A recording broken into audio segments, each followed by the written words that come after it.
So here we had a very exciting project where paleontologists approach us to ask us, hey, we have this fossil of a very old animal, the Orobates, and we have the full fossil and we also have footprints of that animal.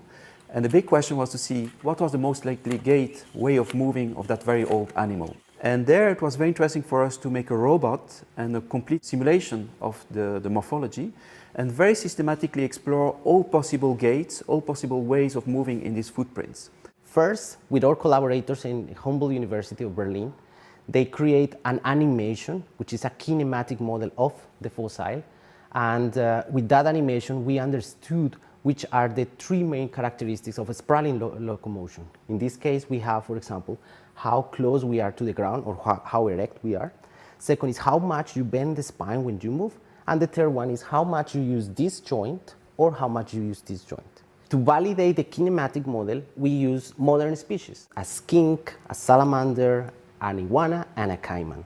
And what we did was take X-rays of these animals while they were walking, and with this we create a set of data that allow us to basically validate that this space makes sense. Then the second part was the dynamics part, which is the things that we do with robotics, and is created a robot. And out of this robot, we create a simulation in order to test all this physics. So basically, we recreate a certain kind amount of gates in that space. And with those gates, we tested which these gates behave under 4 metrics.